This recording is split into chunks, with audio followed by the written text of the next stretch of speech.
Hey guys, tonight we trace the footsteps of a man who lived in tents, heard voices in the wind, and birthed the longest-running family feud in human history. You're barefoot in ancient sand. The stars are endless above you, and somewhere out there, silent, invisible, overwhelming, is a God with no name yet, asking you to leave everything behind. Your homeland, your family, your gods, everything. Just go. And that's exactly what Abraham did.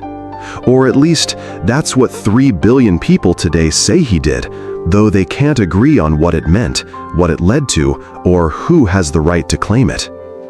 This isn't going to be a comfortable story.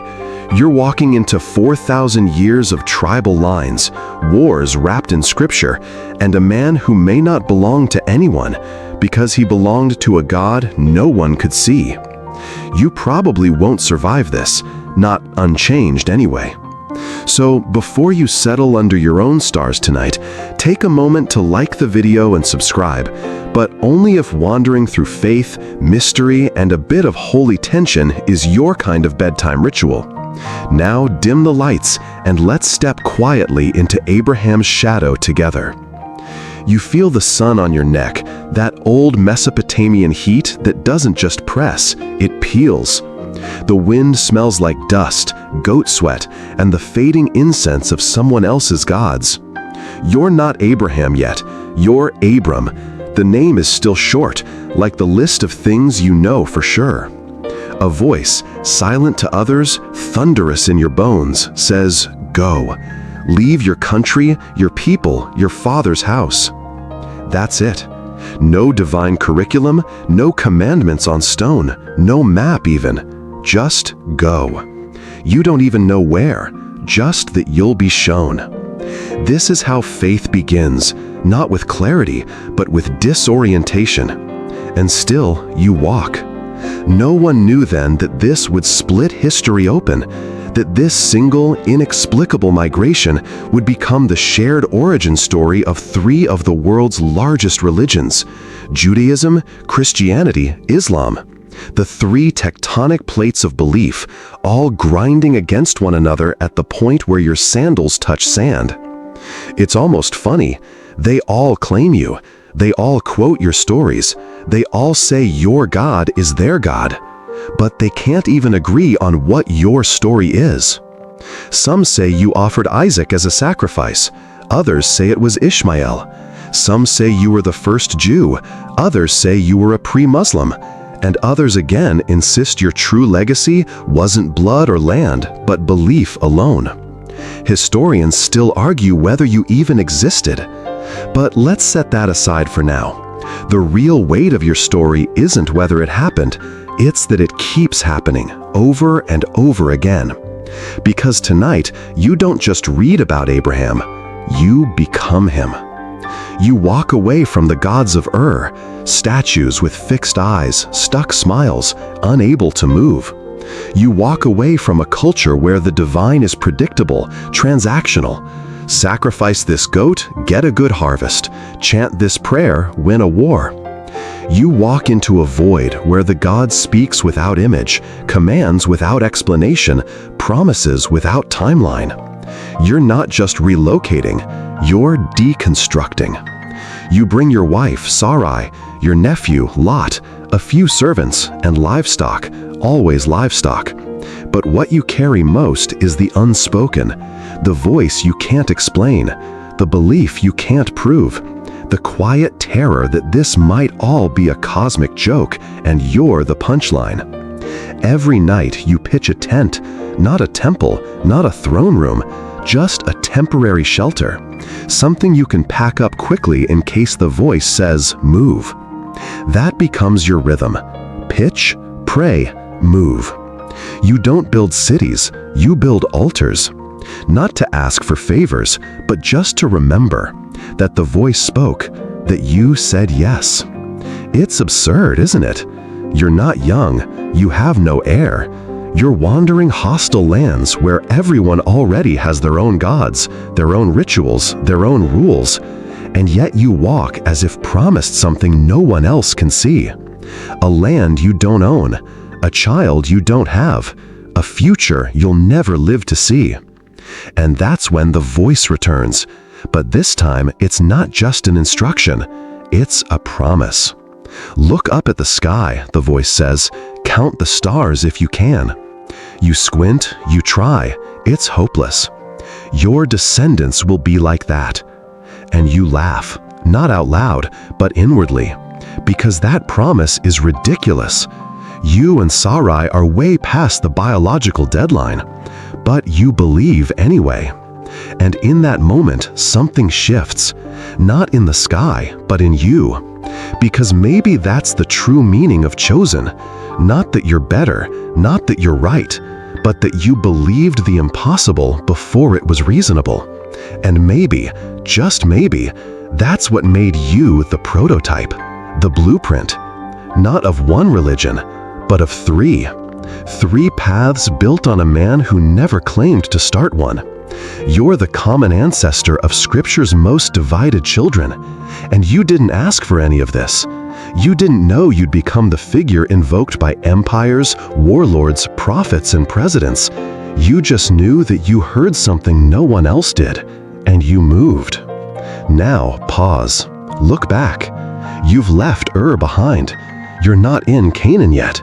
You're in that uncertain in-between, the land of almosts, the geography of not yet. And that's where the story really lives. Not in the arrival, but in the walking. Not in ownership, but in motion. The others, your children, your grandchildren, your spiritual descendants, they'll try to settle it, name it, claim it. But you just keep walking. You don't know this yet, but centuries from now, someone will write that you believed, and it was credited to you as righteousness. But belief, you know, is not a warm feeling or a religious badge. It's a choice, a step, a refusal to go back, even when nothing makes sense, especially when nothing makes sense. And in that, you are not just a patriarch, you are a pattern. You are not just the root of a lineage, you are the seed of a revolution. The voice doesn't explain, the voice doesn't comfort, the voice says only one thing: go. And somehow, still you do. The stars have faded. The sky bruises with dawn. Another altar of stones sits cooling behind you, smoke long gone, prayers absorbed into the silence. You're tired. You've been walking for years now, trusting a promise that hasn't delivered a single heir. Sarai, still childless, doesn't hide her frustration anymore. And you, once so sure of that voice, now listen only to wind. So you look down from the stars and start thinking with your feet again. And when you do, trouble follows. There are 2 sons in your future. 2 sons, 2 mothers, 1 promise, and a schism so deep it will echo through every century after. But let's not get ahead of ourselves. Right now, Sarai has an idea. Not divine, not poetic, just practical. Take Hagar. Your Egyptian servant, younger, fertile, not complicated by hope or prophecy, just womb and willingness. Maybe this is what God meant. Maybe this is how the stars will start. So you do, and she conceives. And just like that, the tent becomes tense. Sarai despises Hagar. Hagar resents Sarai. You, the man between them, say nothing. You, the so-called father of faith, are silent when it matters. And Hagar flees. Pregnant, alone, scorned, she runs into the desert. No voice has ever spoken to her, until now. The angel finds her by a spring, calls her by name, says, "You shall name the boy Ishmael." God hears. She is the first in all Scripture to give God a name, El Roi, the God who sees me. Historians still argue whether this was the moment Islam's lineage truly begins, the point where divine hearing is paired with desert flight. But in the story's bones, you feel something ancient, the pattern of exclusion birthing new revelation. Ishmael is born. You love him, raise him, train him. He is your son. And for 13 years, he is the fulfillment of the promise. Until one night, the voice returns. Your wife Sarah will bear you a son. Wait, now? She's 90. You're nearly 100. You laugh. This isn't hope. This is absurdity. But you've heard that voice before, and something in it shakes the dust in your bones. Then the voice does something strange. It changes your name. From Abram, exalted father, to Abraham, father of multitudes. Sarah's name changes too. A subtle twist, but symbolically seismic. This isn't just a new identity, it's a reboot of the promise. And, along with the name, comes a mark: circumcision. This is no metaphor, it's the covenant cut into flesh, blood as signature. The ancient way of saying, I belong, even in pain. My children's children will carry this scar. But here's the wrinkle. Ishmael is already 13, and now there's another heir coming, a new son, one born from Sarah, not from a workaround. You try to negotiate. Let Ishmael live under your blessing, you say. But the voice is resolute. Your covenant will pass through Isaac. Still, Ishmael is not forgotten. He will become a nation too. He will be great too. 2 sons, 2 promises, 2 directions, but only one covenant. It's here, in the overlapping blessings and intentional exclusions, that the fracture begins. Not a clean break, not yet, but a hairline crack in the faith of generations. And if you're honest, this is where you start to lose control of your own legacy. Because Abraham, you never wrote a book. You didn't leave commandments. You didn't define doctrine. You left only descendants and a handful of campfire stories. And they, your children and their children's children, will read those stories in different lights, under different skies, in different languages. They will emphasize different sons. They will name different mountains. They will draw maps with your footsteps and claim divine title deeds. And each of them will say, we are the true heirs. The irony, you never chose. You blessed. You loved both. And maybe that was your mistake, or your wisdom. You let the tension stand. Because maybe faith isn't in the resolution, but in holding both truths at once. Ishmael and Isaac, Egypt and Canaan, exile and covenant. It's uncomfortable, sure, but real faith always is. Isaac is born. Sarah laughs, not in sarcasm this time, but disbelief. Joy and confusion mix like wine and oil.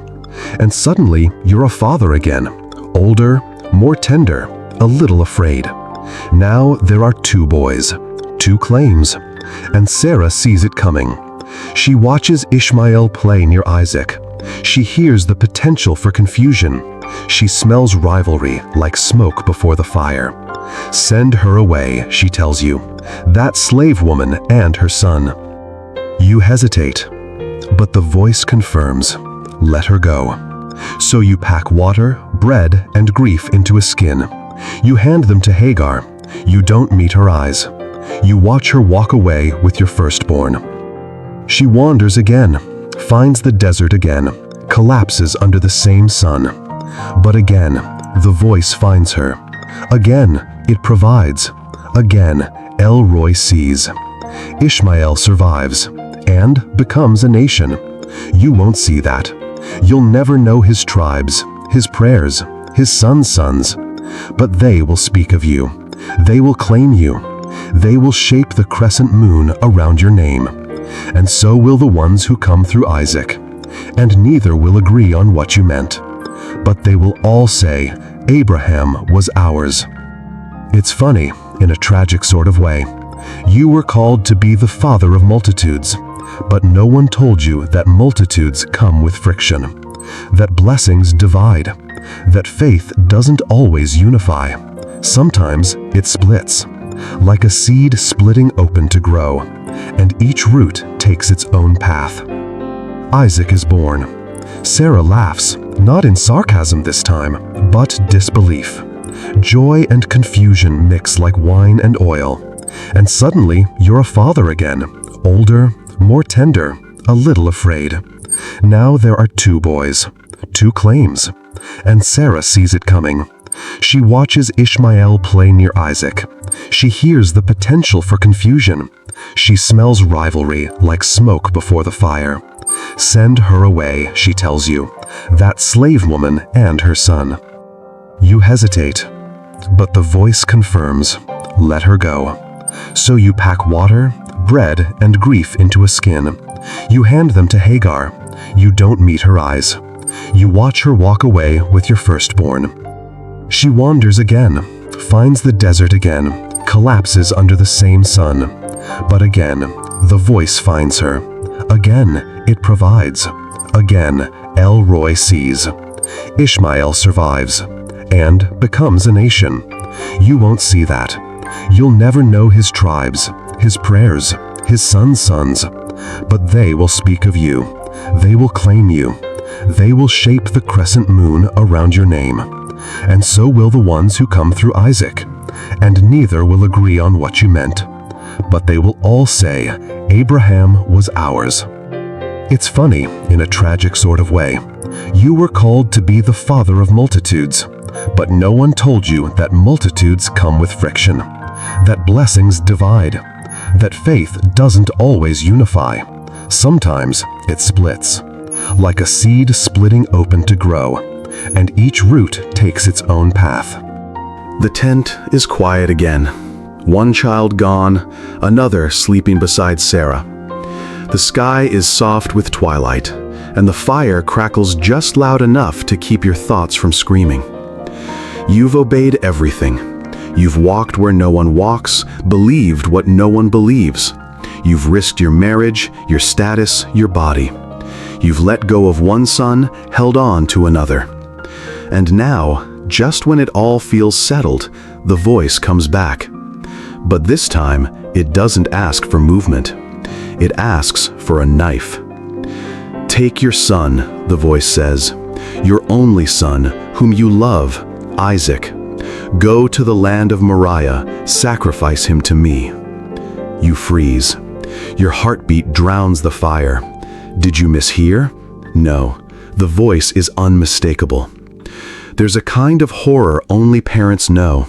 The fear not of losing your child, but of being the one to let go. You don't speak, you don't argue. Not this time. You just wake early, saddle the donkey, cut the wood, call Isaac. You walk.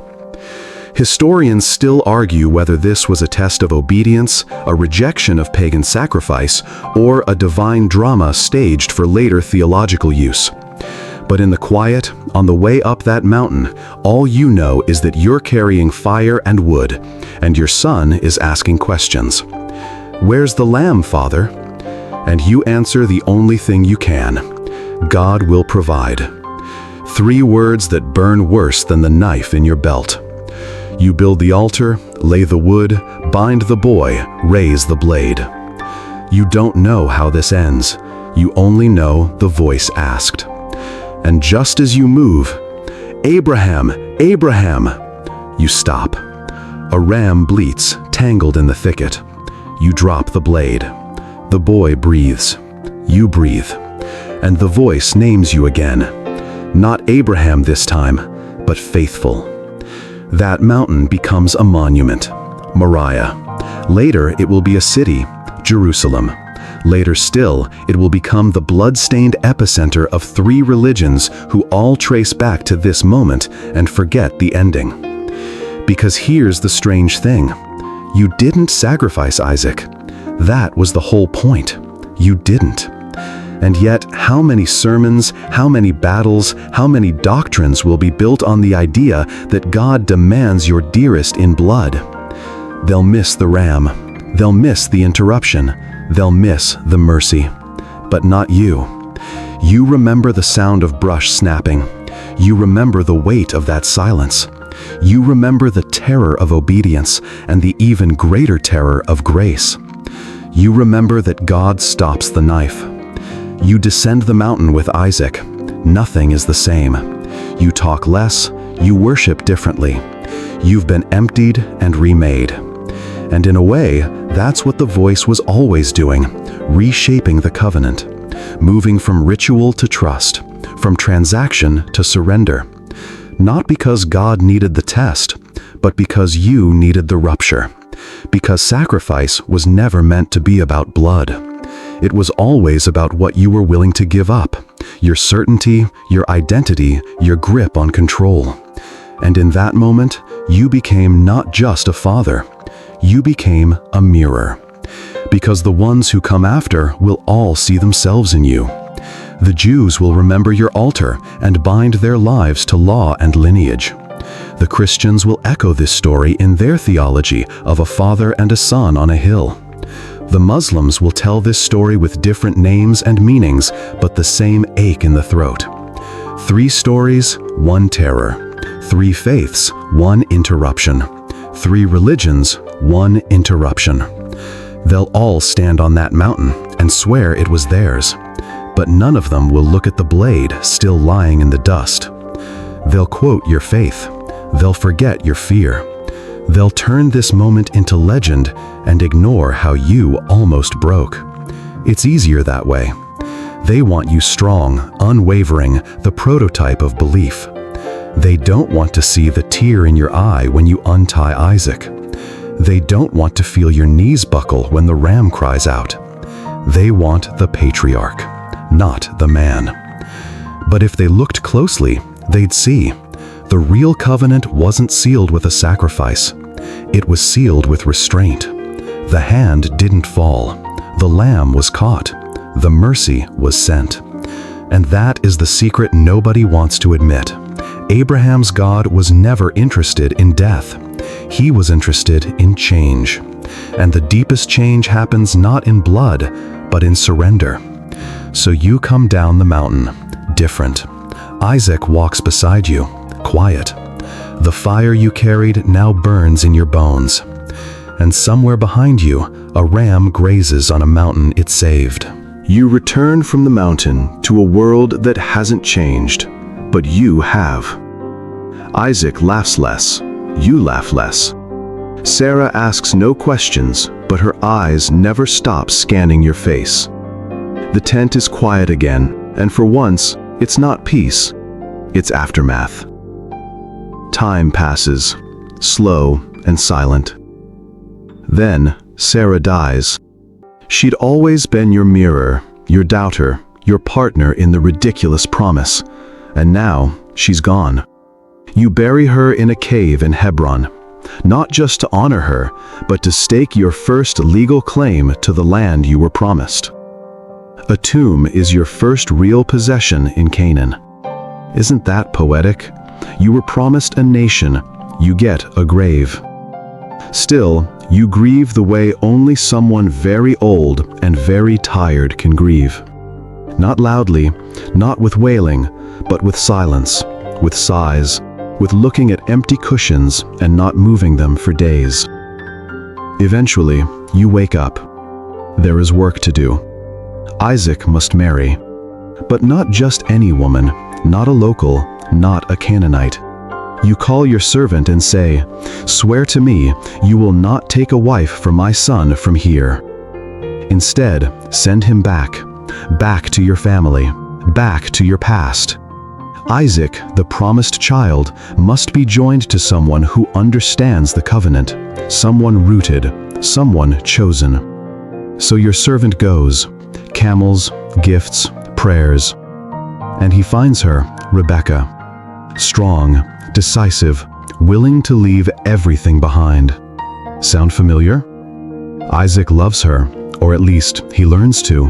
Love in your world comes after covenant, not before. You fade from the center of the story now, not because your part is done, but because the seed has taken. Isaac and Rebekah will have sons, Esau, the red and wild one, Jacob, the heel grabber, the schemer, and here again the fracture deepens. God chooses Jacob, the second son, not the oldest. Just like before, Isaac over Ishmael. Now Jacob over Esau. The pattern continues. God delights in the unexpected. The younger over the elder. The barren over the fertile. The exile over the native. But what does this mean?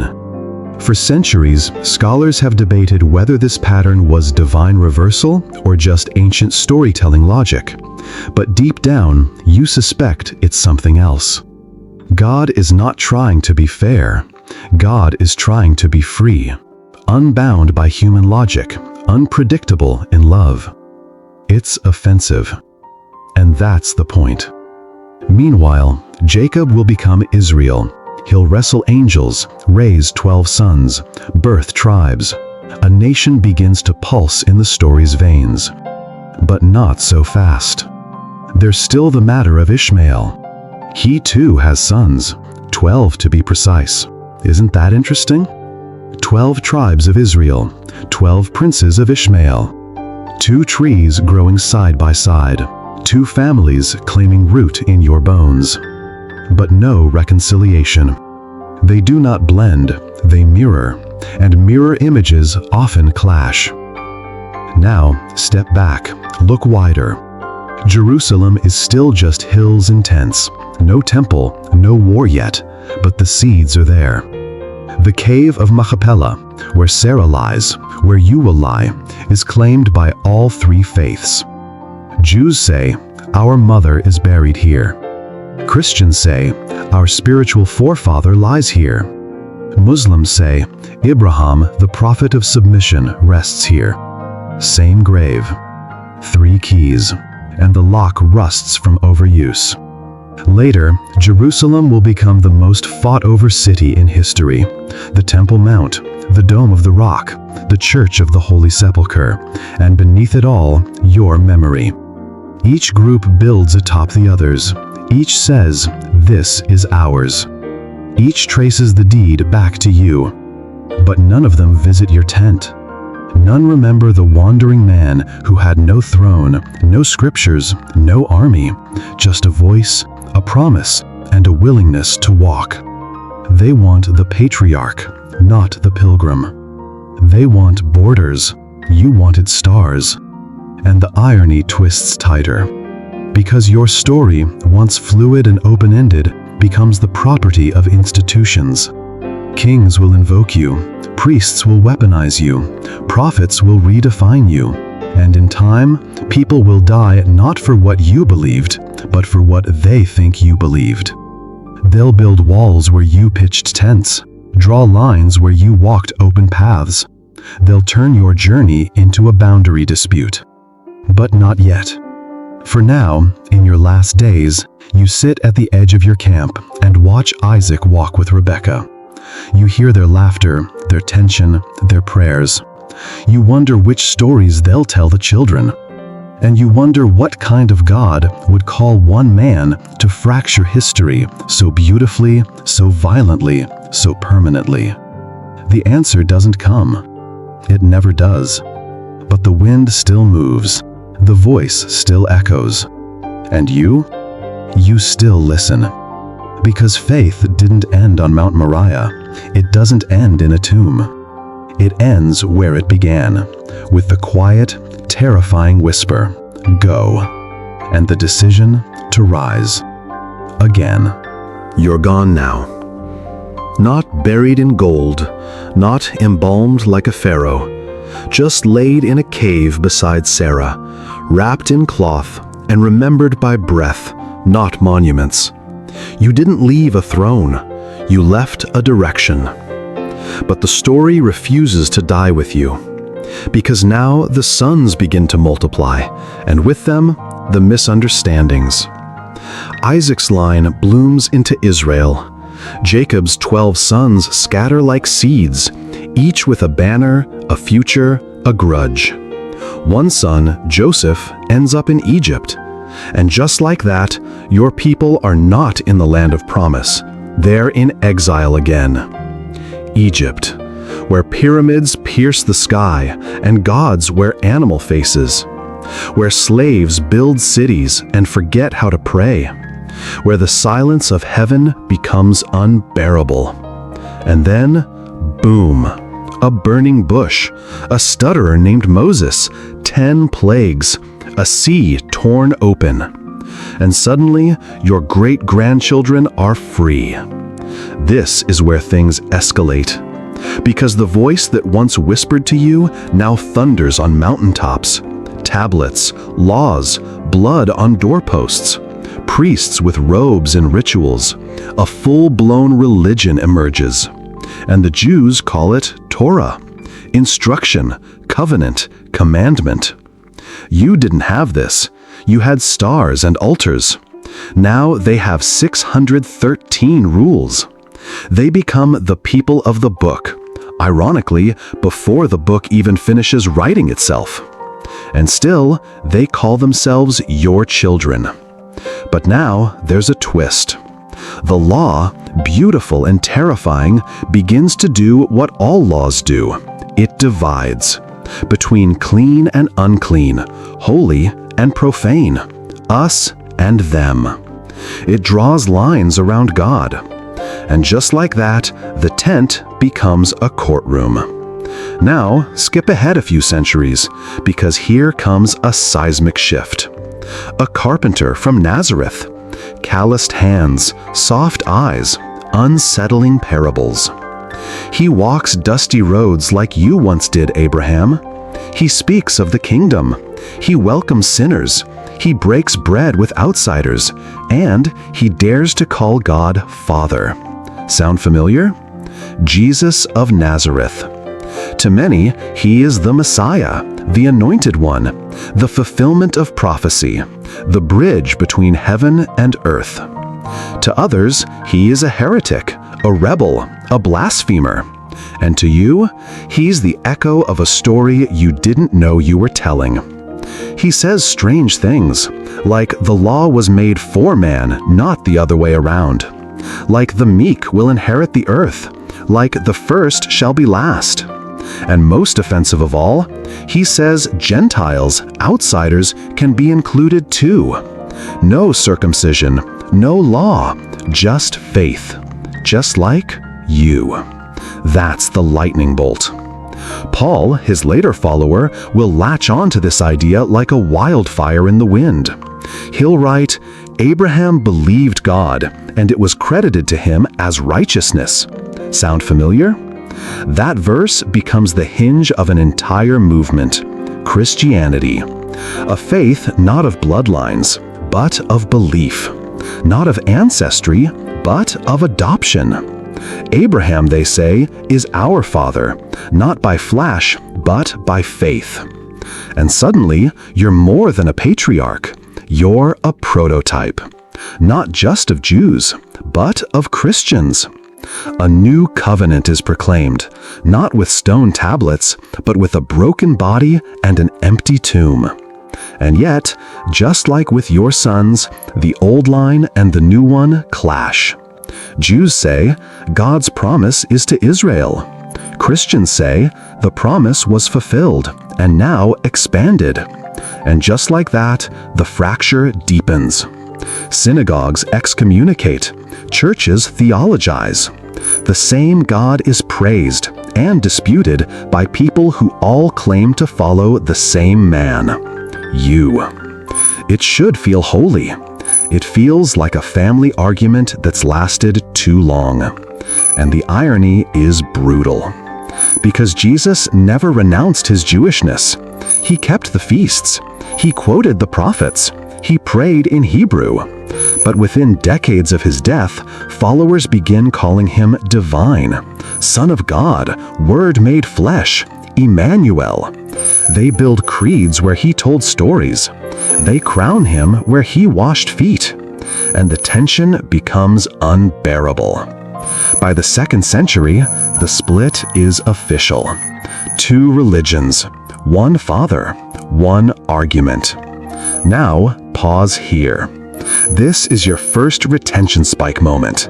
If you're still with me, still walking this thread, then you're already asking the right question. When did the tent turn into a throne room? Because that's what happened. What started with a whisper under stars became doctrines in marble halls. But it doesn't end there. There's still another son waiting in the wings, another voice echoing through time, one who will say, Abraham wasn't just the father of Jews, but of submission. Enter the final movement in this divine symphony. But not just yet. Take a breath. Feel the silence before the next revelation, because it's coming. And when it does, everything will split again. You feel it long before it happens, like the pause before thunder, the hush before a desert storm. The world has changed again. Empires have risen and fallen. Christians now sit where Romans once ruled. Churches decorate hills where tents once stood.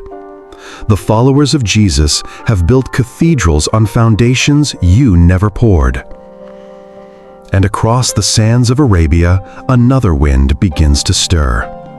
A merchant, a man alone in a cave, a voice, familiar isn't it? Recite, the voice commands. And so he does. Muhammad. No lightning, no trumpets, just a man hearing words he didn't write, echoing truths he didn't invent. He doesn't call himself divine. He doesn't seek glory. He calls you by name, Ibrahim, the friend of God, the model of submission, the prophet who surrendered. And with that, Islam enters the conversation, not as a contradiction, but as a correction. It claims the same roots, the same God, the same you, but it rewrites the ending. According to Muhammad's revelation, it was Ishmael, not Isaac, who was nearly sacrificed. Ishmael, the son of Hagar, the firstborn, the child of endurance, not privilege. It's a revision, or a restoration. Historians still argue whether this was a theological shift or a political necessity, but in the poetry of it, something feels inevitable. Islam doesn't reject you. It returns to you. Not as a father of one tribe or two, but as a monotheist before Judaism, before Christianity, a Hanif, a primordial submitter, one who bowed before any book was written. Islam doesn't call itself a new religion. It says, this was always the way. You just heard it first. Now the Quran tells your story again, with slight changes. It praises your obedience, your willingness to sacrifice, your prayer for a righteous nation. And suddenly, you're not just a patriarch again, you're a prophet. Not a Jew, not a Christian, just a man who said yes to God. And that changes everything. Because now, 3 major world religions look back through history and see you staring back at them. Judaism, you are the promise bearer. Christianity, you are the blueprint of faith. Islam, you are the model of submission. And in that triangle of memory, your story becomes a battlefield. 3 truths, 3 interpretations, 3 claims to one man. And none of them want to share. And yet, all of them build holidays around your footsteps. Jews remember you during the binding of Isaac, Akedah. Christians praise you in Advent sermons as the father of all who believe. Muslims gather by the millions during Hajj, retracing Hagar's steps, sacrificing animals in memory of your obedience. You are celebrated, mourned, quoted, translated, and fought over more than any other figure in religious history. And none of it feels like something you asked for. You just walked. You just listened. And maybe that's the part we keep missing. You were never trying to start a religion. You were trying to survive a promise. Let's pause for a moment here, because if you've made it this far, if your eyes are still open or your mind is still drifting softly in the dark, let me say this. If this is breaking something open in you, let it. And hey, this is the kind of journey I offer here, so subscribe if you want to keep walking. Now back to the winding path. Islam grows fast, too fast for the others to process. Within a century, it spans from Spain to the Indus River, and its heartbeat is your name. Mosques echo your prayers. Children are named Ibrahim in every town, every village, every continent. And here's where things stretch and crack again. Because now the three children of Abraham share neighborhoods, sometimes peacefully, sometimes not. In Baghdad, Cairo, Cordoba, Jews, Christians, and Muslims translate texts, debate philosophy, share meals. It almost works. But then power enters the story, and power always corrupts the sacred. The Crusades, the Inquisition, the occupation of Jerusalem. Each side swings your story like a sword. Each side carves boundaries with scripture. Each side builds temples to justify control. And still, the tent is gone. No one's walking anymore. Everyone's building. And the thing you taught? The discomfort of journey, the surrender of certainty, the willingness to listen, that gets lost. People would rather win with your name than wander with your silence. They turn you into a mascot, an excuse, a weapon. And you are silent in all this. You never told them to fight for you. You only ever moved when the voice said move. And maybe that's the final tragedy, that the man who pitched altars in open fields has become the face carved into religious fortresses. That the man who said yes to a mystery now wears the mask of institutional certainty. But there's still more to say. Because despite all this, despite wars, dogmas, persecutions, your story has a heartbeat. It breathes, it waits, it's still moving. And the next few centuries, they'll test whether anyone really understands what you lived for. You wouldn't recognize the world now. The sky is clouded with empire, and the ground is soaked in sacred blood.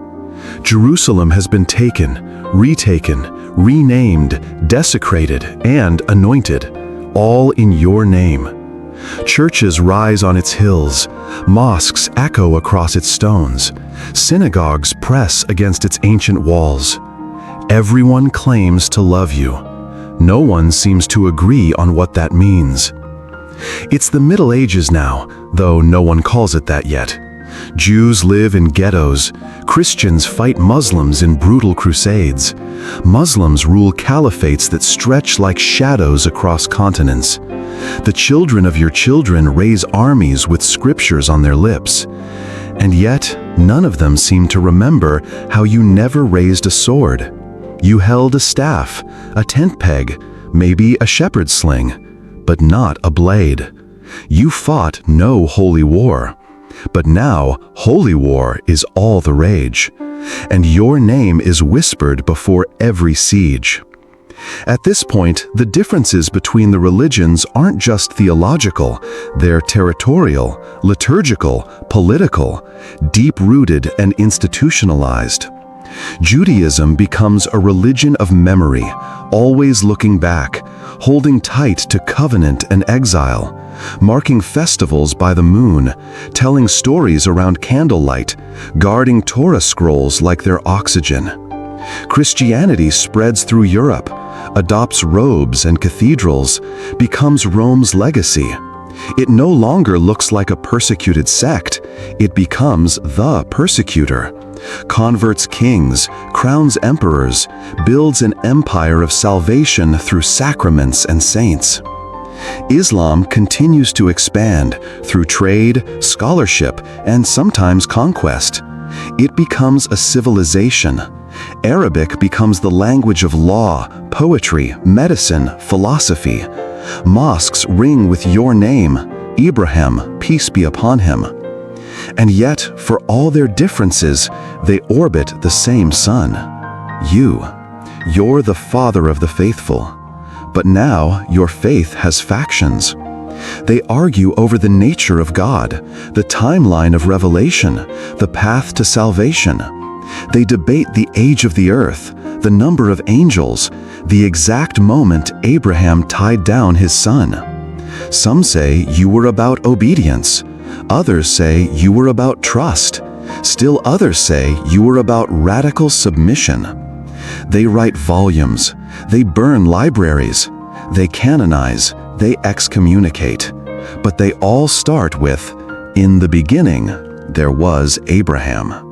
Let's take a strange detour now. Somewhere in the Middle Ages, medieval scholars begin tracing genealogies. Arab historians connect Ishmael to the prophet Muhammad. Christian scribes trace Jesus' lineage all the way back to Isaac. Jewish rabbis preserve family trees so intricate they might as well be botanical gardens. Everyone's drawing maps in blood. But you knew better. Blood was never the point. The point was listening, leaving, trusting. And you weren't always good at it. You lied about your wife being your sister, twice. You doubted the promise. You laughed at God. You had a child with someone else. And yet, that didn't disqualify you. If anything, it defined you. Because that's what real faith looks like. Not perfection, but persistence. And yet, as time passes, the stories grow rigid. The tent becomes a text, and texts get weaponized. Christianity will accuse Judaism of blindness. Islam will say both have corrupted the message. Judaism will insist it never stopped being chosen. And so the arguments sharpen, and the wars never end. Let's zoom in on a particular moment. The year is 1099.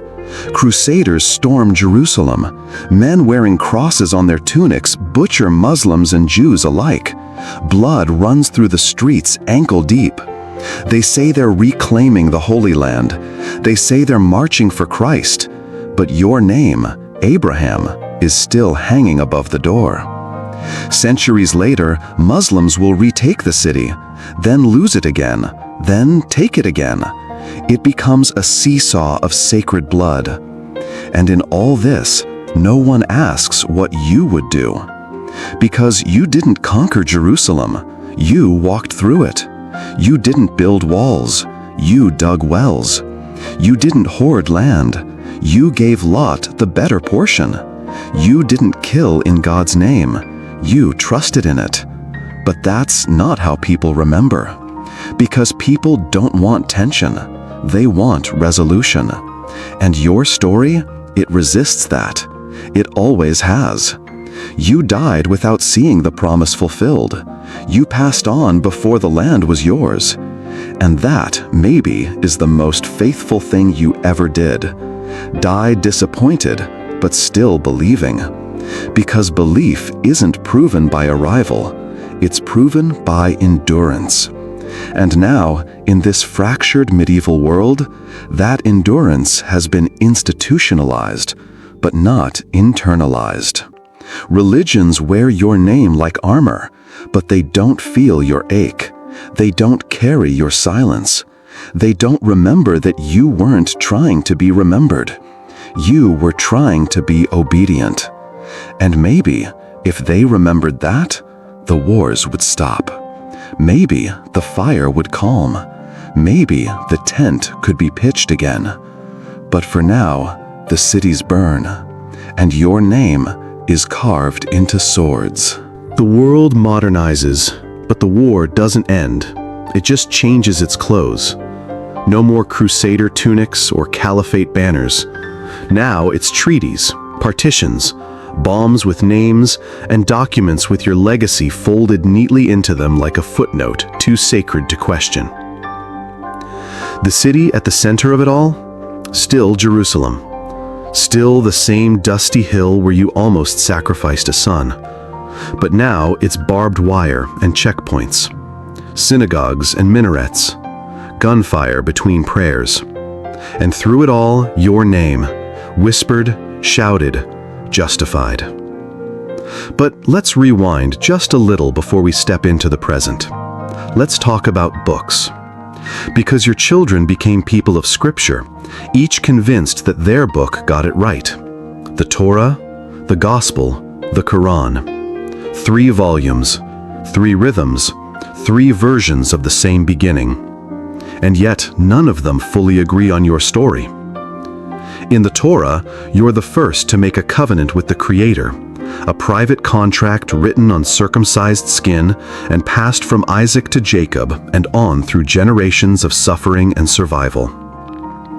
In the Gospels, you're proof that faith precedes law, that a heart turned upward matters more than lineage. Paul loves you so much that he practically canonizes you as the spiritual grandfather of everyone with a mustard seed of belief. In the Quran, you're neither Jew nor Christian, but pure in your submission, a Hanif, untainted by tribalism or deviation. You build the Kaaba with Ishmael. You set the foundation of monotheism with your bare hands. And each of these books calls you friend, prophet, model, or father. But none of them let you be a man. Not really. They sanctify your doubts, polish your flaws, tidy your awkward silences into eloquent faith. But the truth is, you stumbled. You hesitated. You questioned. You made terrible choices and still kept walking. And maybe that's why your story still breathes. Because you didn't arrive at faith like a monk ascending a mountain. You fought your way toward it like a man stumbling through sandstorms. And that's the real inheritance you left us. Not just belief, but the struggle to believe. Still, the books, they matter. They gave us liturgies and laws. They gave shape to the sacred. But they also hardened over time. Because once something is written, it becomes more difficult to wrestle with, or to walk away from. And suddenly, the God who spoke to you in open skies now only speaks in footnotes and dogma. Now let's zoom in on the subtle differences. Christians call the binding of Isaac the Akedah, the test that foreshadows Christ's sacrifice. Jews read it every Rosh Hashanah, blowing the shofar in honor of the ram that replaced the child. Muslims remember it every Eid al-Adha, sacrificing animals not just in gratitude, but in imitation of your submission. And all 3 tell the same story, with different sons, different stakes, different outcomes. But the knife always rises, and the voice always stops it. And still, each side insists, that was ours. Is it petty? Is it human? Is it inevitable? Maybe all 3. But here's where things fracture deeper. Because Scripture becomes the map, but each map points in a different direction. And people start to believe that if your story belongs to them, it can't belong to anyone else. That's the real split. Not between Isaac and Ishmael, not between Torah and Gospel and Quran, but between mine and ours. That's the wound that still bleeds. People ask, can these religions ever reconcile? Can Jews, Christians, and Muslims ever stop killing over a shared patriarch? Can the heirs of Abraham ever eat from the same table? Historians still argue whether it's even possible, or if the split has gone too deep, the walls too high, the doctrines too sharp. But you know something they don't. Because you've been in all 3 stories. You've walked their deserts, climbed their mountains, eaten their bread. And here's the uncomfortable truth. They all misunderstood you. You weren't creating categories. You were destroying them. You didn't worship a Jewish God, or a Christian one, or a Muslim one. You worshipped a voice in the dark. You followed a whisper through wilderness. You pitched tents because permanence was never the point. You left your homeland because comfort was a trap. You raised sons and let them go. You cut yourself for a promise. You nearly gave up everything. and all you ever got in return was a tomb, a legacy, and an argument that still hasn't ended. Not exactly a Disney ending, is it? And yet, every child who prays in your name still taps into that ancient hope, that maybe the voice will return, that maybe the stars still count for something, that maybe we are not as divided as we think. Even now, in cities burning, and churches crumbling, and mosques echoing across broken skylines, they still tell your story. They still name their children after you, and they still whisper your prayers before sleep. You didn't build a religion. You left a footprint. The rest, we turned it into a book. You would think that after centuries, after temples and tombs and texts, people would be tired of arguing over who you were. But no, the question only sharpens. Because now the fight isn't just spiritual, it's political. The 20th century dawns, and with it, a world at war with itself. 2 world wars, millions dead, borders redrawn, empires collapsed. And through it all, the sons of Abraham keep building on sand. Let's start with the big one, Israel. After the Holocaust, after 6 million Jews are exterminated in one of the most efficient campaigns of genocide ever engineered by man, the world says, never again. And so, in 1948, a nation is reborn, a place where Jews can return to their ancestral home. A land promised, once upon a time, to a wandering man who counted stars and dared to believe the impossible.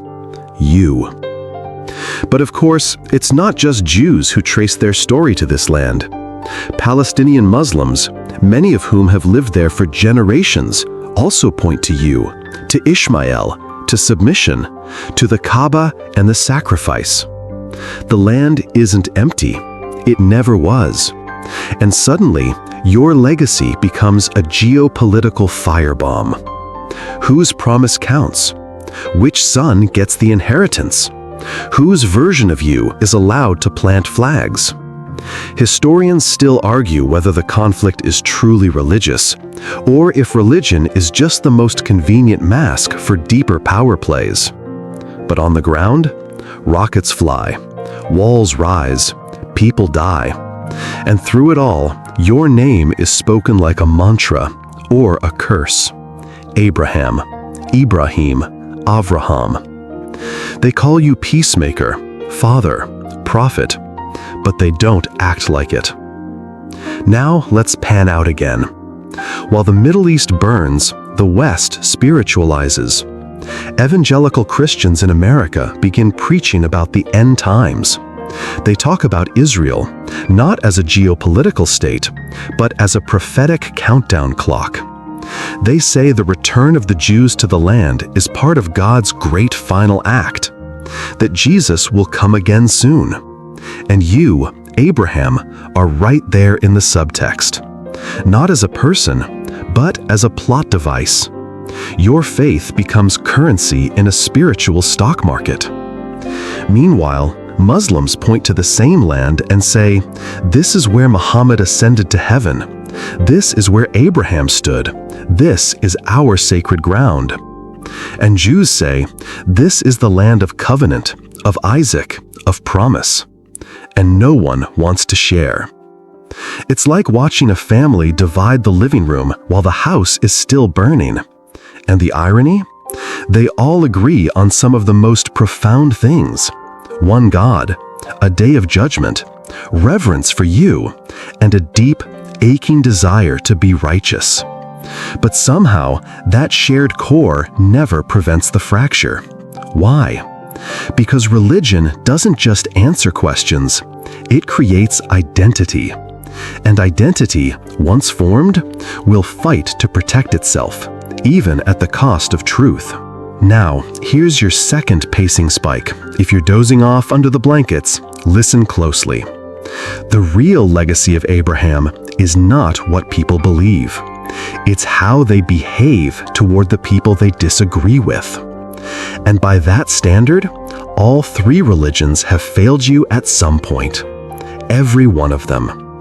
They've each made you into a totem, a team mascot, a justification. But you weren't trying to start a team. You were just trying to listen. And the one time you didn't, when Sarah pressured you to send Hagar away, when the jealousy got too loud and the silence between God's instructions too long, you hesitated, but you still obeyed. And even then, God saw Hagar. He heard Ishmael's cry. The first time the divine speaks directly to a woman in Scripture, it's Hagar, an Egyptian slave, the outsider. Let that sink in. Hagar is the first person to name God, and Ishmael is the first child to be promised a great nation. The story was never about exclusion. It was always about expansion. And yet, here we are, still drawing lines, still building borders, still acting like God's love is a resource you can run out of. Now, in the 21st century, things have gotten strange. Technology has made everyone neighbors, and that means everyone's arguing in the same room now. Twitter threads about Ishmael, YouTube sermons about Isaac, TikToks explaining why one faith has it all right and the others are doomed. And through it all, your story is repackaged, rebranded, retold for modern eyes. There's even a movement, Abrahamic religions, trying to build bridges between Judaism, Christianity, and Islam. In Abu Dhabi, they've built something called the Abrahamic Family House, a synagogue, church, and mosque side by side. Same courtyard, same sun, same wind. It's a beautiful idea, but will it hold? Can a building fix a bloodline? Can architecture undo centuries of suspicion? Maybe, maybe not. But at least someone is trying. And maybe that's the best we can do with your story. Try. Not win, not prove, not conquer. Just try. Try to listen. Try to walk. Try to believe. Like you did, under stars, without a map, with only a voice and a terrifying promise. That's faith. That's you. And we could use more of it. You'd think, by now, someone would have taken a breath. But no. Instead, they take your name and run with it. You, Ibrahim, become the poster child of three global faiths that both love and resent one another. Each religion embraces you, but none can truly hold you. And if they were honest, none of them really want to share. This is where the narrative starts to stretch and fray. Because now, in this modern age of sound bites and slogans, you become a mythological symbol, an idea rather than a man. Everyone sculpts you to fit their doctrine. You're no longer the dust-covered nomad arguing with God over the fate of Sodom. You're a theological totem, airbrushed and sanitized for consumption. Judaism says you obeyed the law before it was given. Christianity says you had faith before there was law at all. Islam says you submitted before there was any religion to submit to. All three are right. All three are wrong. You lived in the tension between all those things, and you never resolved it. You didn't need to, but they do. They need definitions. They need clean lines. They need you to pick a side. And this is where it gets awkward. Because the Prophet Muhammad in the Quran makes an outright claim. You are not a Jew nor a Christian, but a monotheist. It's direct, it's definitive, and it's meant to settle the score. But it doesn't. It inflames it. Because Christianity had already claimed you as the seed of the gospel. Judaism had guarded your legacy for over 1,000 years before either of the others arrived. And so now you're pulled apart like a spiritual wishbone. Who gets the bigger half? There's a popular phrase in interfaith circles, Abrahamic faiths. It sounds inclusive, optimistic, hopeful. But scratch the surface and you'll find 3 mutually exclusive claims hiding under that warm blanket. Each faith says, he belongs to us. He looks like us. He taught what we now teach. But you didn't teach anything. You lived. You obeyed. You doubted. You walked. And in doing so, you left a legacy no one can fully control, though many try. Let's dig into a particularly uncomfortable truth now. You don't fit.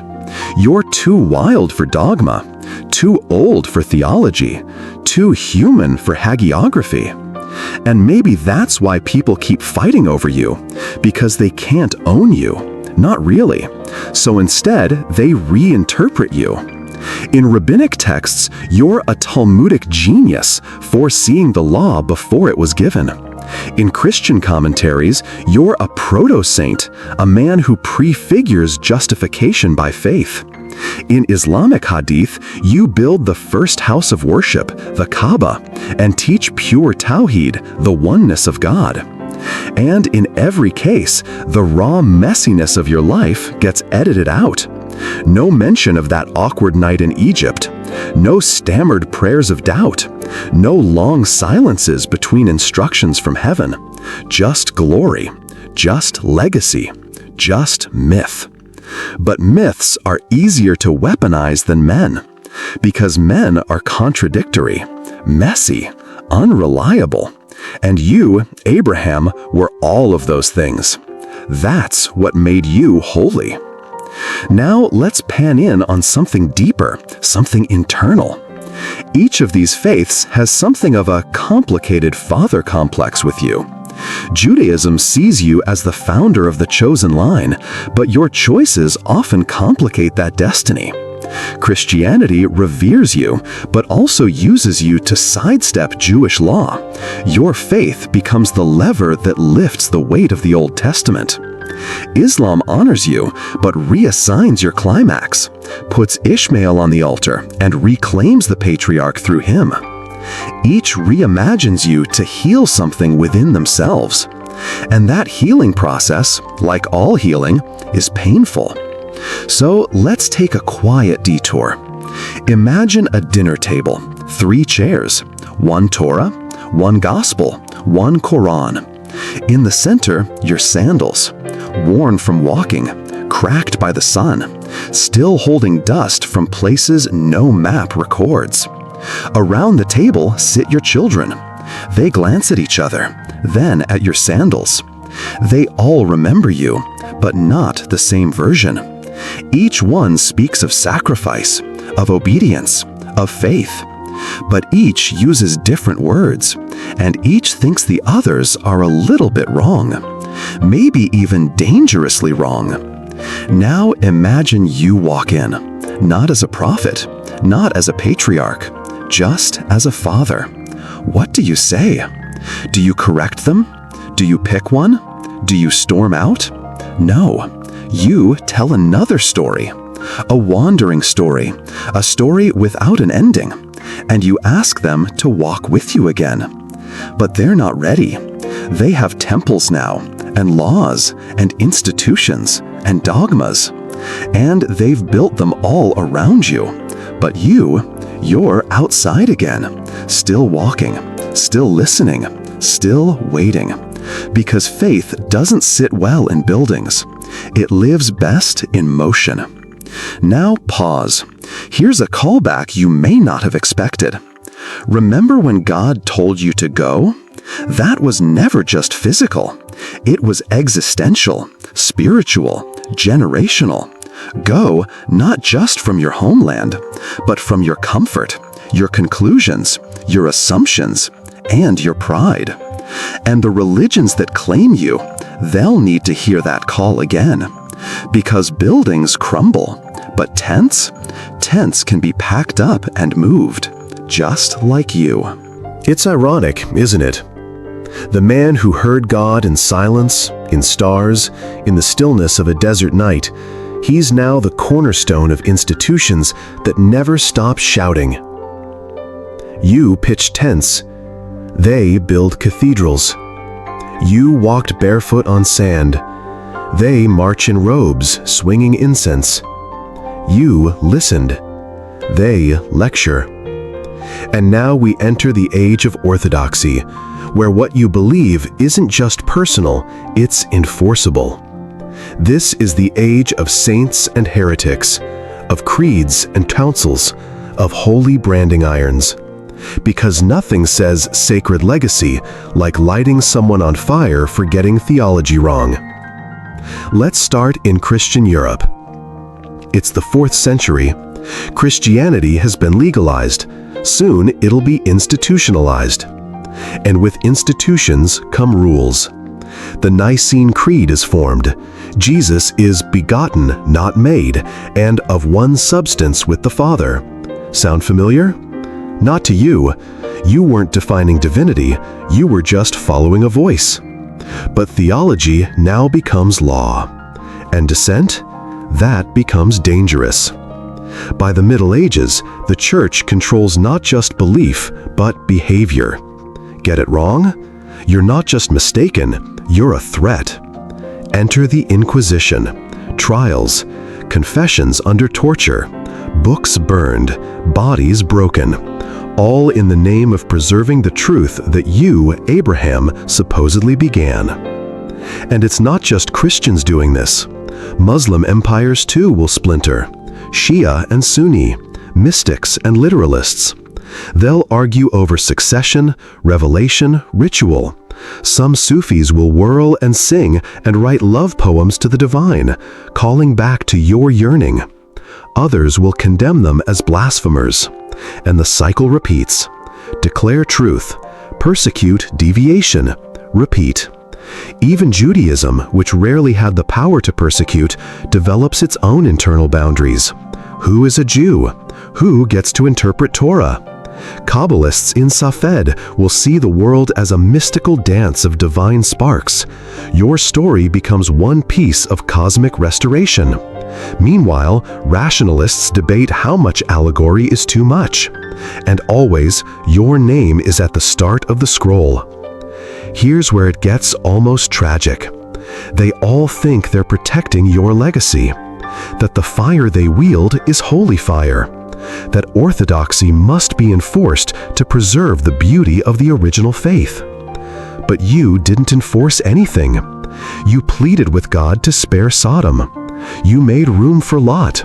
You let Ishmael walk away with a blessing. And you never once said, anyone who disagrees with me must die. So where did we get that idea? Where did we turn a covenant into a cage? Historians still argue whether these inquisitions were born more from fear than faith, fear of chaos, of rebellion, of collapse. But fear dressed in holy robes is still fear, and fear makes tyrants out of prophets. Let's take a moment for a fringe detail you may not have heard. There's a medieval Christian belief, largely forgotten now, that Abraham personally visited the gates of hell after his death. Not to suffer, but to check on the righteous dead, to gather them, to guide them out. They called it the bosom of Abraham, a safe place for souls, a waiting room for hope. That's the Abraham they imagined, still looking after his people, still opening his arms. But now, the bosom becomes a bunker. Each religion hoards salvation like it's a dwindling resource. If you're in, someone else must be out. If we're right, they must be wrong. It's not enough to follow Abraham's God. You must do it correctly. But who decides what correctly means? Popes?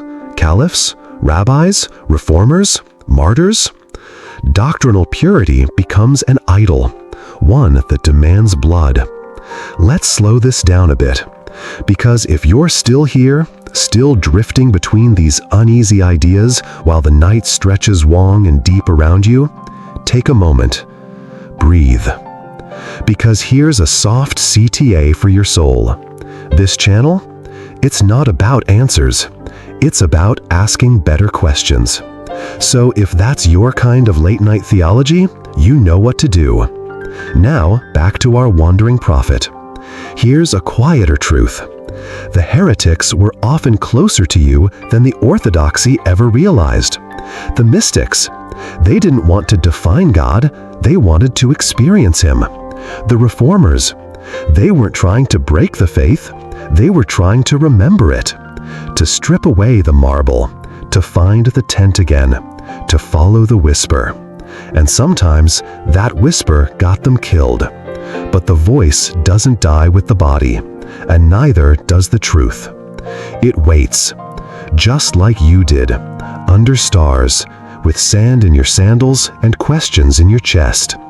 Because the real test of faith was never correctness.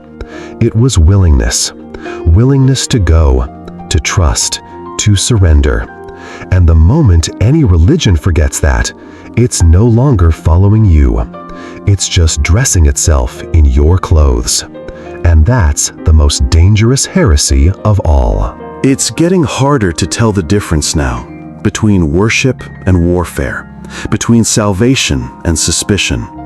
Because the children of Abraham are no longer content just to disagree. Now they need to win. And this isn't about land anymore. It's about ideas. This is the age of debate, of preachers with microphones, of televangelists, imams, and rabbis live streaming sermons that could set the world on fire. And the central argument? Still the same question. What is God really like? The God of law or the God of love? You were never given a theology textbook, Abraham. You weren't handed doctrine on stone tablets or surrounded by scholars drawing circles around orthodoxy. You had a voice, a call, and you had to trust that whatever it meant to walk with God, it was worth leaving everything behind. But now the children are trying to define the God you followed. In Jewish tradition, He is the God of covenant, a God who gives laws, who cuts deals, who commands obedience down to the dietary fiber of your life. In Christian thought, He becomes love incarnate, walking the earth, bleeding on a cross, breaking bread with tax collectors and traders. In Islam, He is mercy and majesty fused, absolutely one, utterly just, yet closer to you than your own heartbeat. They're not wrong, but they're not complete either, because you never got to see the whole. You just kept walking toward it. And now, in the modern world, theology has become both weapon and wallpaper. Some use it to divide, others use it to disappear, because it's easier to argue about God than to follow Him, and it's much safer to systematize Him than to listen in the dark. Let's talk about Christian evangelicals for a moment. In the last century, they've built an empire of influence, megachurches, mission trips, publishing arms, and political power. And at the heart of it, you, Abraham as the model of faith. They preach that belief alone saves, that you were justified before the law, that grace comes through faith, not through works. It's tidy, clean, efficient. But you know better, because faith without obedience, that's just wishful thinking. You left everything. You risked everything. You took your son up a mountain with no map and a knife in your bag. That's not just belief, that's action. And if that's not a work, what is? Meanwhile, modern Islam emphasizes submission. It says you surrendered perfectly, that you and Ishmael built the first house of worship, that your story isn't just about belief, it's about practice. 5 prayers, 1 God, a lifetime of discipline. But it's easy to forget that you doubted too. You laughed at the promise. You hesitated. You negotiated. You were human, not a saint, not a machine, a man in motion. And in Judaism, there's deep reverence, but also distance. You're the beginning of a long conversation, a covenant that will be debated endlessly through Midrash, Mishnah, Talmud. And in that conversation, your story becomes scaffold, foundation, and myth all at once. But here's the catch. All three religions are now so big, so sprawling, that they've created multiple versions of you within themselves. There's liberal Abraham, radical Abraham, prosperity gospel Abraham, nationalist Abraham, mystical Abraham, Abraham as archetype, as ancestor, as algorithm. And each one serves a different master. Each one gets quoted in different echo chambers. Each one becomes a mirror, not a window. But you weren't a reflection. You were a contradiction. You argued with God. You obeyed him anyway. You gave away land. You also lied. You welcomed strangers. You also doubted your wife. You are not a blueprint. You're a biography. And if your story tells us anything, it's that faith doesn't flatten you into perfection. It drags you through fire and leaves you changed. Now let's pivot into something contemporary and uncomfortable. Many modern thinkers try to erase the distinctions altogether.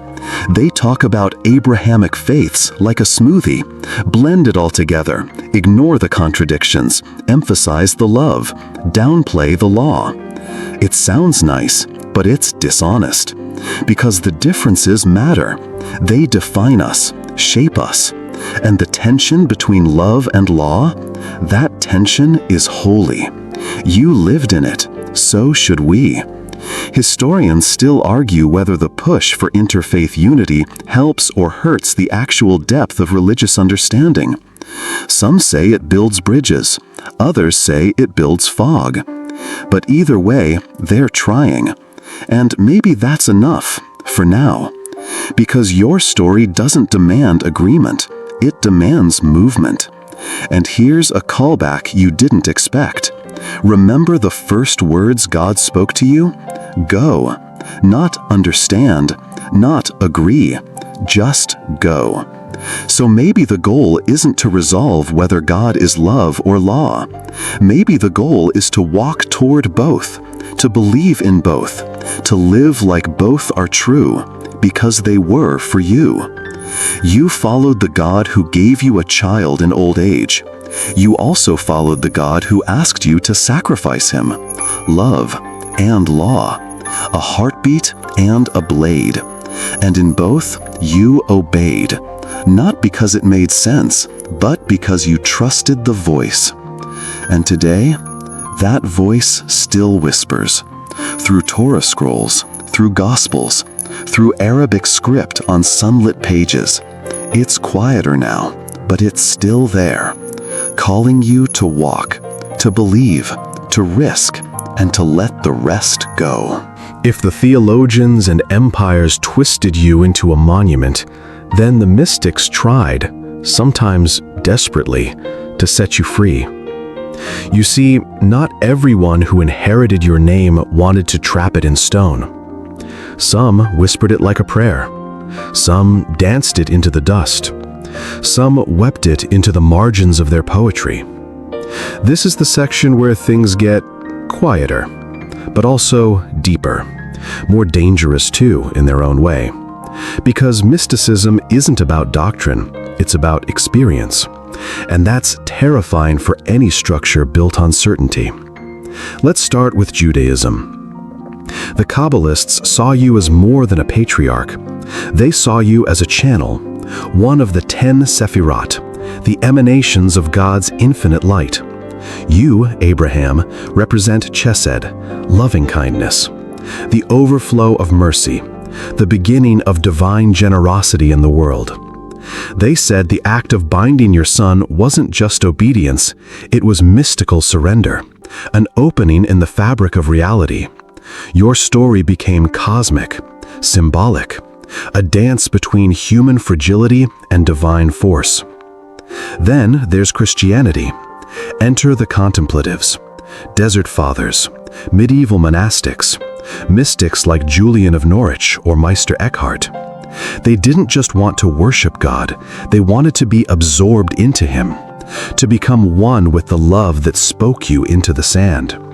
You, Abraham, became a symbol of the soul's journey, leaving all that is known, walking into unknowing, trusting a God who speaks in paradox and pain. They read your story and wept, not for its drama, but for its invitation. Leave your country, God says. And the mystics obey, not in body, but in ego, in pride, in illusion. They walk inward, where the voice still lives. And then there's Islam.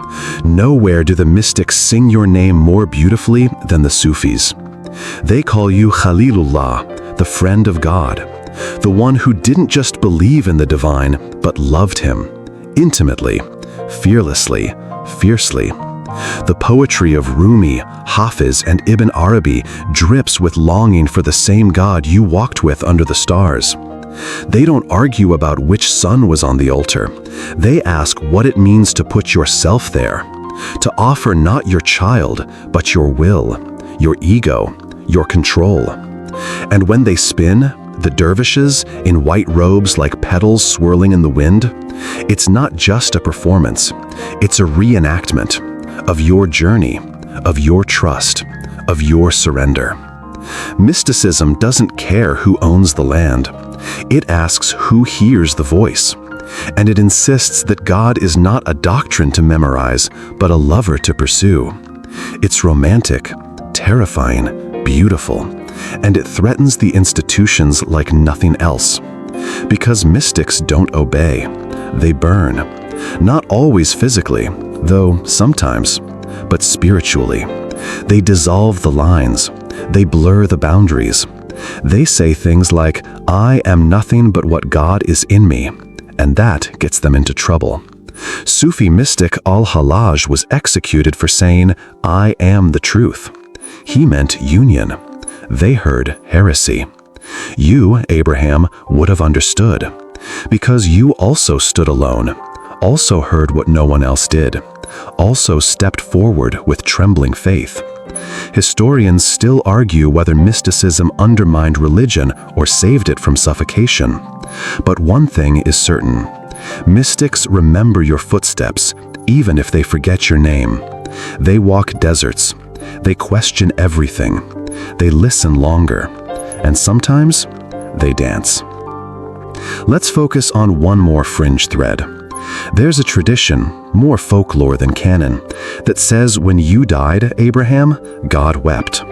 Not because you were holy, but because you were lonely. That in all your obedience, all your faith, you never stopped aching for presence. And that ache, it lives in the mystics, in the prayer beads worn thin, in the chant that never quite ends, in the candlelit corners of forgotten monasteries and midnight mosques. They ache, like you did, because mysticism doesn't promise answers. It offers presence. It says the stars are still up there. Go look. It whispers the voice hasn't stopped. You just have to listen longer. And it reminds us that your story, this strange, sacred, stumbling journey, was never about control.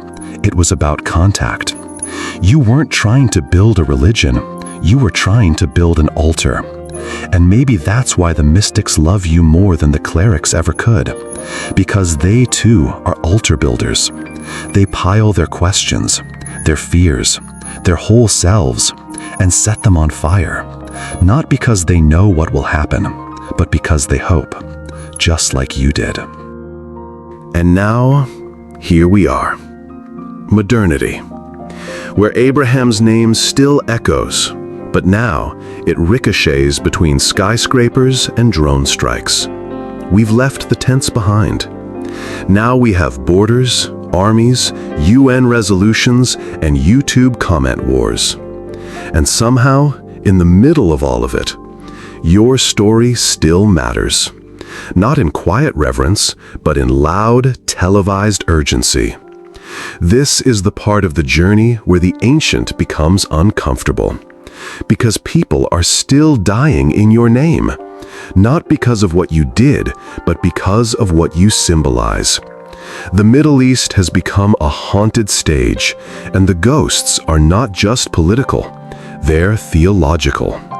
The Israeli-Palestinian conflict isn't just a clash over land, it's a screaming match over inheritance. Two peoples, two promises, and one patriarch at the heart of both. You, Abraham, the man who walked the land, the man who welcomed angels, the man who sacrificed everything. Now, you're the reason checkpoints exist. Your memory is etched into bombs. Your name is scrawled in the margins of manifestos. Let's rewind just a little. 1948.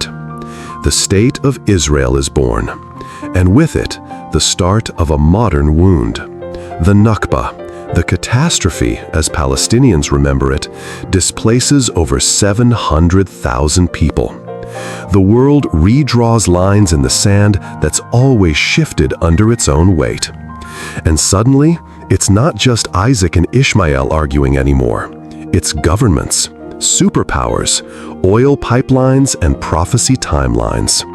And across the globe, Christians cheer, some genuinely, some prophetically, seeing the return to Zion as the beginning of the end. Muslims mourn, revolt, resist, seeing the occupation as a theft of legacy, of Holy Land, of history. Jews argue among themselves over borders, ethics, identity. And in the middle of it all, your shadow, still walking, still misunderstood, still invoked. Historians still argue whether this conflict is ancient or artificially modern, whether it's about God or about greed. But ask anyone caught in the rubble of it, and they'll tell you it feels like both. The sacred and the political are now married, and it's a toxic relationship. Meanwhile, outside the region, Islamophobia spreads like wildfire in the West. Anti-Semitism mutates into new digital forms.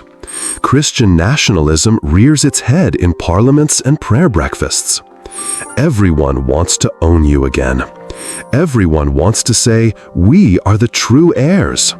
And no one wants to sit down, to share bread, to weep together, to remember that once you opened your tent to strangers, fed them, listened.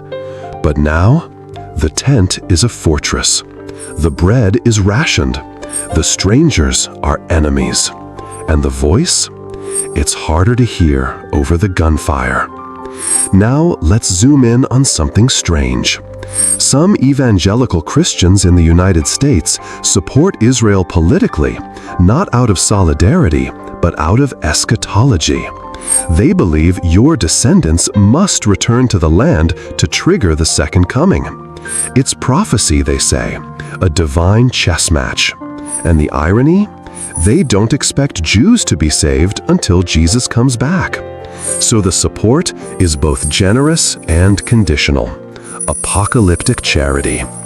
And on the flip side, Islamic political movements invoke your name as proof that submission, not diplomacy, is the only way forward. That the land belongs to those who truly follow the will of God. And peace? That's seen as betrayal by some. It's a mess. A tragic, terrifying mess. And all of it still rooted in a man who just wanted to listen, to obey, to believe. You never asked for this. You never picked sides. You stood with God and welcomed anyone who did the same. But now, Abraham, you've become a dividing line, a war banner, a campaign slogan. Your silence in all of this is deafening. Let's pause here for a second. Because if you're still lying there under the covers, eyes barely open, heart quietly breaking for the world, you're not alone. This is heavy. This is sacred. And this is what bedtime storytelling sometimes requires: honesty, even if it hurts. Because history isn't a lullaby. It's a mirror. And the reflection, it shows us exactly what happens when we take holy stories and turn them into justifications for pain. But it also shows us this: your story isn't over. It can't be. Because every day someone prays in your name, every time someone calls themselves a child of Abraham, they're reviving the hope that maybe, just maybe, the inheritance wasn't land, or power, or dominance, but faith. Faith that listens, faith that welcomes, faith that walks, even when the path vanishes into shadow.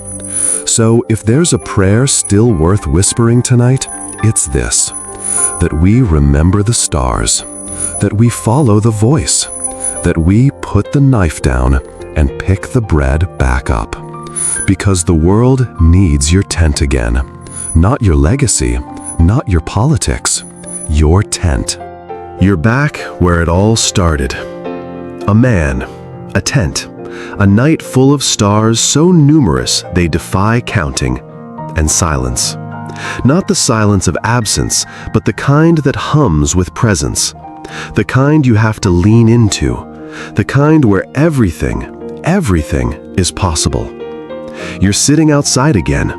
No shrines, no scholars, no armies or altars or arguments. Just sand, just sky, just that same haunting whisper of a promise too large to fit inside your chest. But now, you're not alone. The world has come with you. Billions of people call you their father. Their spiritual DNA traces back to your footsteps. And yet, they still don't know who you were. Not really. Because you never gave them a doctrine. You gave them a question, a journey, a willingness.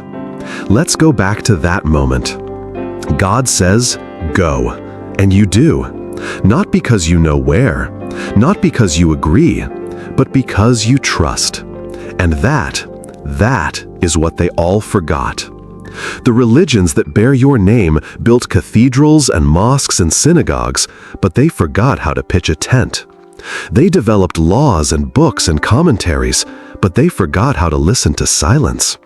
They argued over your son, your wife, your words, but they forgot your walk.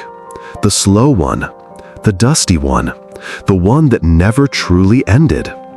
Let's take stock of your legacy then. Judaism says you are the beginning of the covenant, the seed from which a people were formed.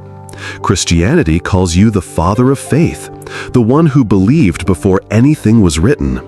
Islam names you Khalilullah, the friend of God, the model of submission. And they're all right, but they're also missing the wildness. You didn't fit a mold, you broke it. You didn't settle, you wandered. And when the voice called you to the impossible, to leave everything, to believe everything, you didn't ask for guarantees. You just packed. Who does that? You, apparently. And maybe that's why the world still can't figure you out. You're too small to own, too large to dismiss, too ancient to discard, too relevant to ignore. You are the fracture and the glue, the shared root and the contested claim. You are unity disguised as division. And maybe, just maybe, that's your greatest lesson. That God doesn't always give clarity. Sometimes He gives paradox. 3 religions, 1 God, no consensus. And somehow, that's holy. So here we are, Abraham. We've walked through empires and deserts, through scripture and bloodshed, through love songs and legal codes. And at the end of it, you're still sitting under stars, waiting, still hoping, still trusting. Because faith doesn't finish, it folds back into itself. And now the world calls you again, but this time not to claim you, to remember you, to open the tent again, to make room for strangers, to listen for footsteps, to see if the voice still walks in the cool of the evening. Because if we're going to survive, truly survive, we'll need to find that tent, We'll need to unroll the mat, break the bread, pour the wine, or the tea, or whatever it is that reminds us that we were never meant to do this alone.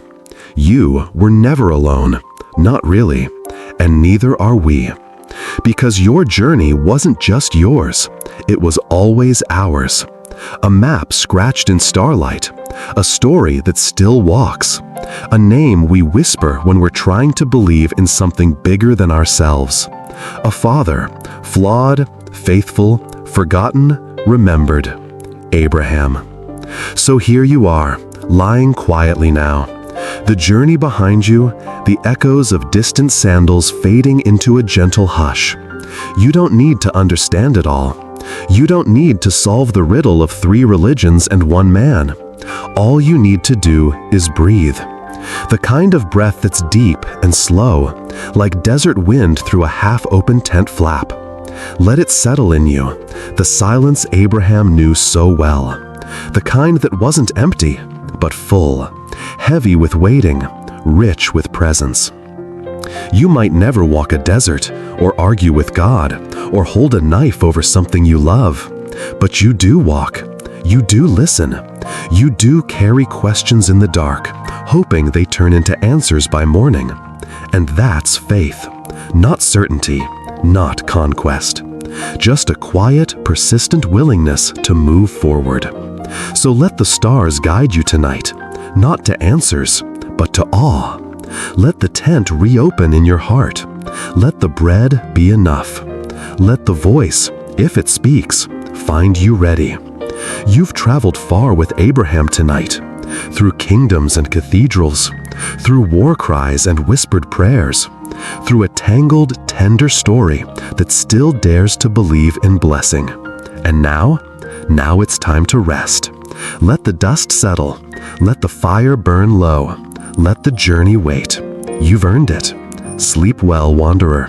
And if the stars whisper your name tonight, just listen. Sweet dreams.